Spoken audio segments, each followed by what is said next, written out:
రామతీర్థంలో ఉద్రిక్తతలు ఎప్పటికీ చల్లారతాయి.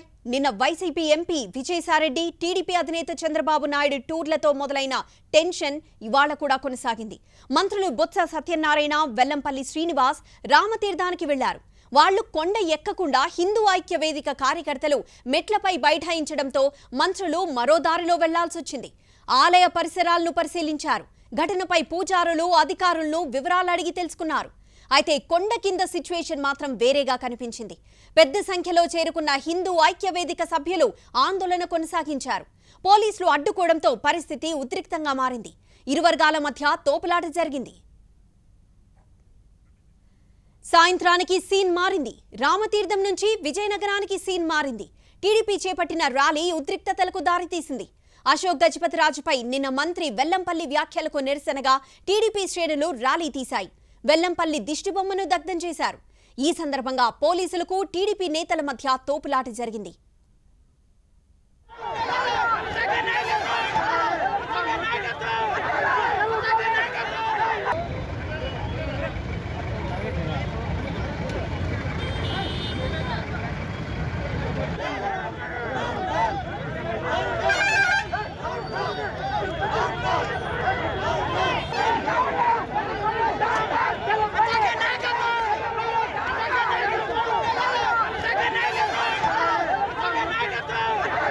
వెల్లంపల్లి శ్రీనివాసరావు గారు చాలా అసభ్యకరమైన మాట్లాడారు పూసపాటి అశోక్ గజపతిరాజు గారి మీద.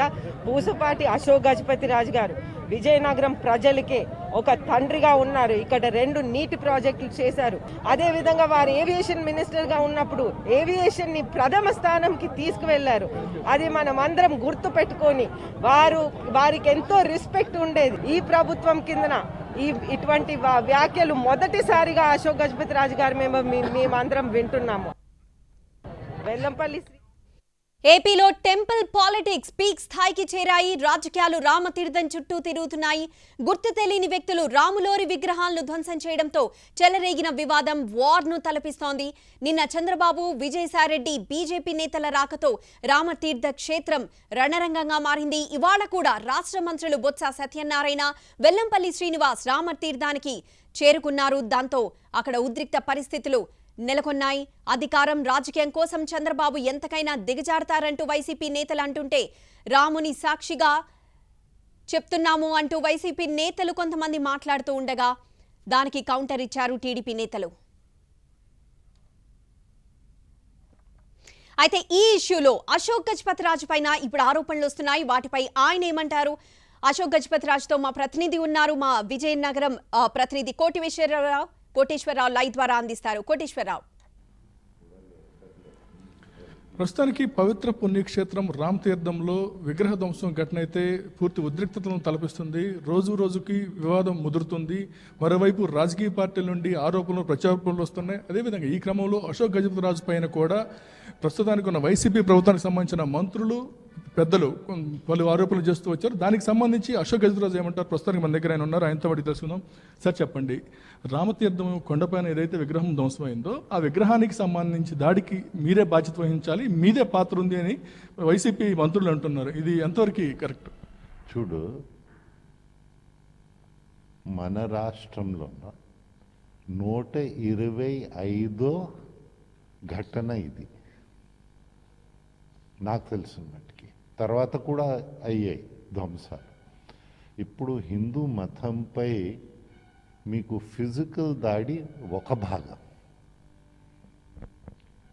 లెజిస్లేటివ్ దాడి ఇంకొక భాగం, అడ్మినిస్ట్రేటివ్ దాడి మూడో భాగం. ఇప్పుడు మీరు అడ్మినిస్ట్రేటివ్ దాడియే చూస్తే పెద్ద దూరం కూడా వెళ్ళక్కర్లా. ఇప్పుడు మా ఓల్డ్ విజయనగరం ఎస్టేట్లో 105 టెంపుల్స్. ఎన్ని టెంపుల్స్కి తీసేశారు, ఎన్ని టెంపుల్స్కి ఉంచారు, ఏ డేట్స్ తీశారు, ఏ డేట్స్ ఉంచారో అవి చూస్తే మీకు ఇది అర్థమే అయిపోతుంది. నేను వేరేగా చెప్పక్కర్లా. ఇప్పటి వరకు ఏదైనా టెంపుల్స్ నుంచి తొలగించినట్లు మీకు ఏమైనా ఓవర్లుగా కానీ లేకపోతే నోటీస్ కానీ రావడం జరిగిందా? మాకు ఇవాళ ఏదో వచ్చింది, నిన్న ఏదో తొలగించినట్ల 3 టెంపుల్స్ నుంచి. అంత ముందన ఈస్ట్ గోదావరి 6 టెంపుల్స్ అనుకుంటాను. అక్కడి నుంచి ఇప్పుడు ఎక్కడ తొలగించారు ఎప్పుడు ఉంచారో తెలియదు. అది ఒక భాగం. ఇది అడ్మినిస్ట్రేషన్ గవర్నమెంట్ దగ్గర ఉంటుంది, చైర్మన్ దగ్గర ఉండదు. వీరేమన్నారు, ఈజీయో భలే గమ్మత్తుగా ఉంది. వారు ఏమన్నారు ఈ ఆర్డర్లో, మిమ్మల్ని 3 టెంపుల్స్ నుంచి తొలగించుతున్నారు. ఎందుకు మిగతా ఏదైనా టెంపుల్స్ ఉంచుంటే ఎందుకు ఉంచుతున్నారు కూడా తెలియదు. ఎందుకు ఉన్నట్లు మీకు తెలుసా వేరే టెంపుల్స్లో? నాకు ఏంటంటే విజయనగరం ఓల్డ్ టెంపుల్స్ అంటే 105 ఉన్నాయి.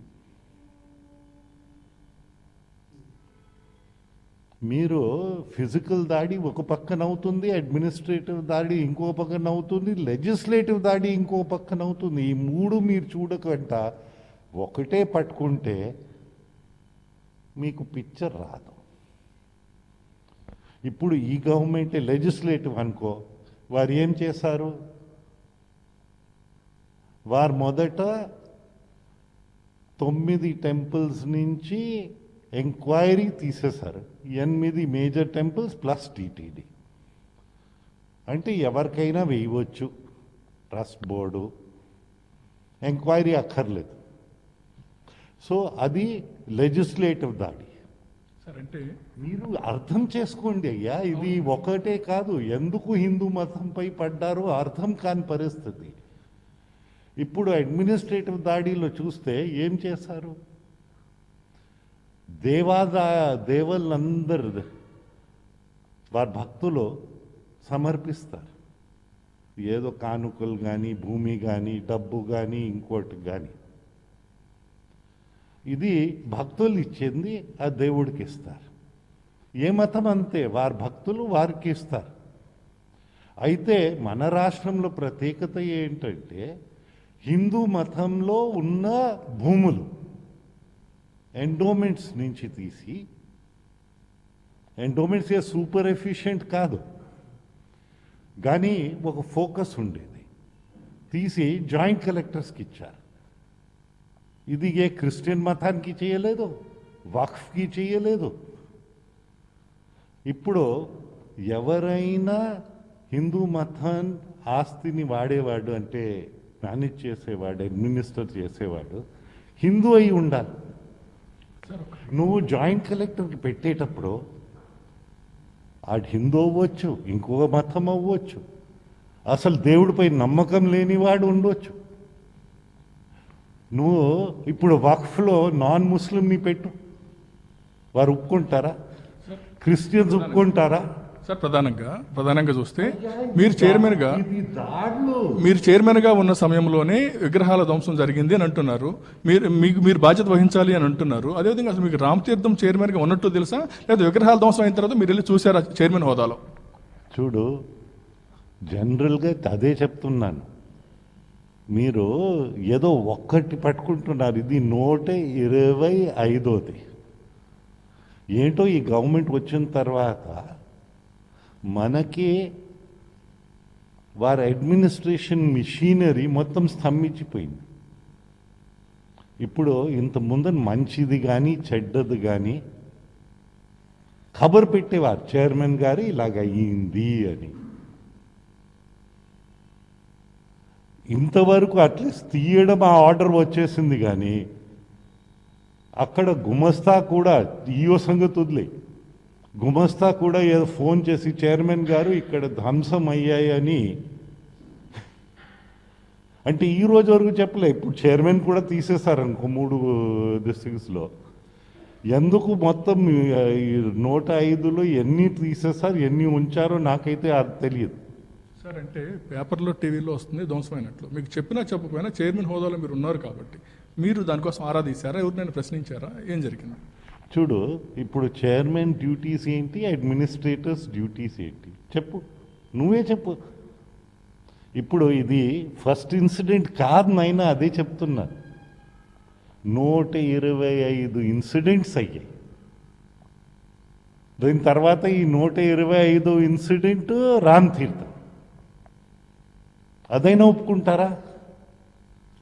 అది ఒప్పుకుంటే 125 పైన ఏదో యాక్షన్ ఉండాలా? ఏంటి యాక్షన్? సార్ ఈరోజు కొడాలి నాని మాట్లాడుతూ ఈ విగ్రహాల ధ్వంసం ఘటన బయటికి రావాలి అంటే చంద్రబాబుకు అశోక్కు నార్కో అనాలిసిస్ టెస్ట్ చేయాలి అని అంటున్నారు. ఎవరికి టెస్ట్ చేయాలి? చంద్రబాబు నాయుడు కానీ అశోక్ గజపతి రాజు కానీ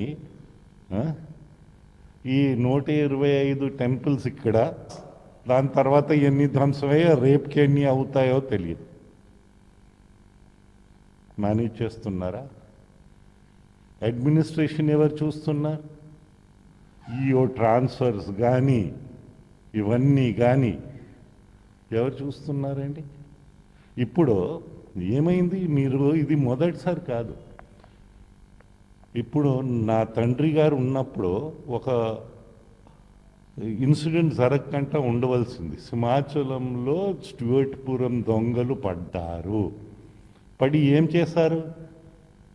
కృష్ణదేవరాయ గారు అక్కడ ఇచ్చిన ఆ పచ్చని దొంగతనం చేశారు. ఇదే కదా జరిగింది. తర్వాత పచ్చ దొరికింది, విరక్కొట్టారు. ఆ దొంగల తర్వాత దొరకారు. దొరికితే వారి శిక్ష ఏం చేయాలి ఇవన్నీ ఆ ప్రభుత్వాలు చేశాయి.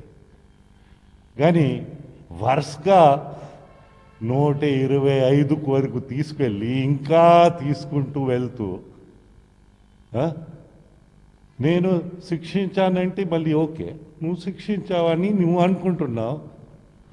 అంత ముందున అశోక్ గజపతి రాజుని ఎన్ని టెంపుల్స్ నుంచి తీసా? టెంపుల్ కానీ ట్రస్ట్లో ఎన్నిట్లో తీసావు? అన్ని చోట్ల విగ్రహాలు కొట్టారా? మీరు చెప్పింది ఏంటి కన్సిస్టెంట్గా? నేను పని చేయలేకపోతున్నాను అని అందుకోసం నిన్ను తీసేస్తున్నా. ఆర్డర్ చూడు, చదువు. ఆర్డర్ చదివితే మీకే అర్థమవుతుంది. సార్ ఈరోజు మంత్రి బొత్స సత్యనారాయణ మాట్లాడుతూ మాన్సాస్ ట్రస్ట్ అనేది ప్రజల కోసం, ప్రజల మీద ఉన్న ప్రేమతో పెట్టలేదు, వారు ఆస్తులు కాపాడుకోవడం కోసం వాళ్ళ తండ్రి గారు ట్రస్ట్ పెట్టారు. ఆ ట్రస్ట్ ఏర్పాటు చేసి ఆ ఆస్తి అంతా ట్రస్ట్కి పెట్టి జీవితకాల వారసులుగా వాళ్ళ కుటుంబ సభ్యుల్లో పెడితే ఇక పేదలకి ఏమిచ్చినట్లు వాళ్ళు, ఇది ఎవరి మీద ప్రేమతో చేసినట్లు అని అంటున్నారు. సర్లే, ఆయన పాపం అక్కడ ఒక చిన్న ఫెయిలియర్ అయితే కనిపించింది. ఆ ట్రస్ట్ డీడ్ ఆయన చదవలేకపోయారు. అది అక్కడ మా గురువులు ఆయనకి పాఠాలు ఎలా చెప్పారో అనేది నాకైతే అర్థం కావటం లేదు. కానీ పెద్ద ఆయన ఇంకా ఏం అడిగినా ఓడిపోయావు ఎలక్షన్లు అంటారు.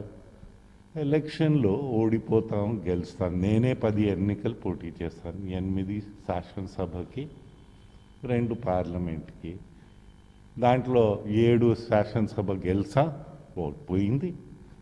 పార్లమెంట్ 2 ఒకటి గెలిచాం, ఓడిపోయింది. బొత్స సత్యనారాయణ గారు కూడా పోటీ చేస్తుంటారు.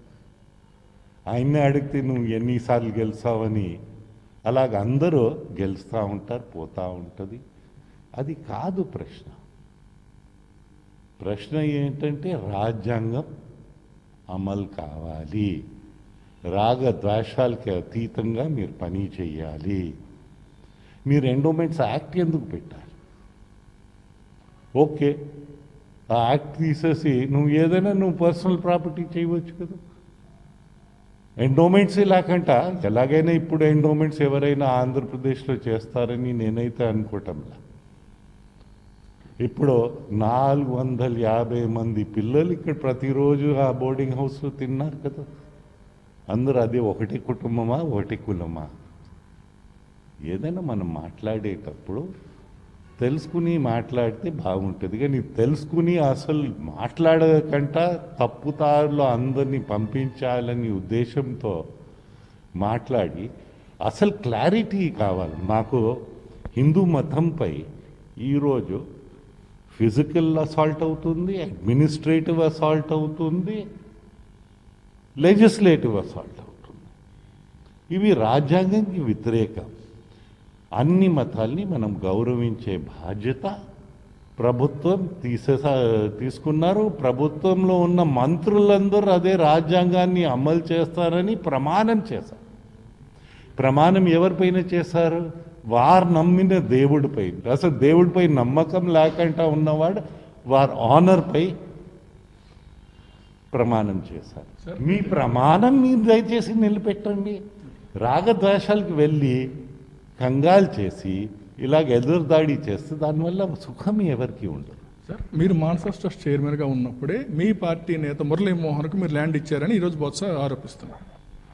ఇది ఈరోజు కాదు, చాలా రోజుల కింద మనం చూసాం ఈ ఆరోపణ.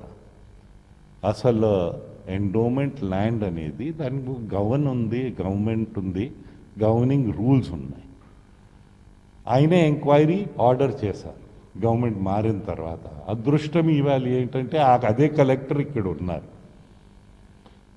ఆయనే ఈఓతో మాట్లాడారు. అప్పుడు ఈఓ గారు మనం చైర్మన్ అని ఆయన గుర్తు చేశారు. ఆయన ఏం కలెక్టర్ గారు ఏ ఫైల్స్ అడిగారు, ఇచ్చారు, అదంతా చూశారు, ఎంక్వైరీ చేశారు, కమిషనర్ గారు పర్మిషన్స్ ఏంటో చూసారు. ఆ ఆఫీస్ అక్కడే ఉంది. మీకు లేకపోతే మీరు క్యాన్సిల్ చేయవచ్చు. మీరు అడ్మినిస్ట్రేషన్లో ఉన్నారు. సార్, ఇప్పటి వరకు మీరు ఎన్ని ఆలయాలకి ఇంకా చైర్మన్గా కొనసాగుతున్నారు? ఎన్నిట్లో తొలగించారు? అసలు ఏం జరుగుతుంది? అది దయచేసి ఆ ఆలయాలు కొట్టే మంత్రిని. ఎందుకైతే జనరల్గా మనము దేవాదాయ ధర్మాదాయ అనేసరికి ఆ మంత్రి దగ్గర ఏం ఆశించుతావు? ధర్మం కనీసం ఆయన నోటి నుంచి వస్తుంది, దైవ మాటలు వస్తాయని.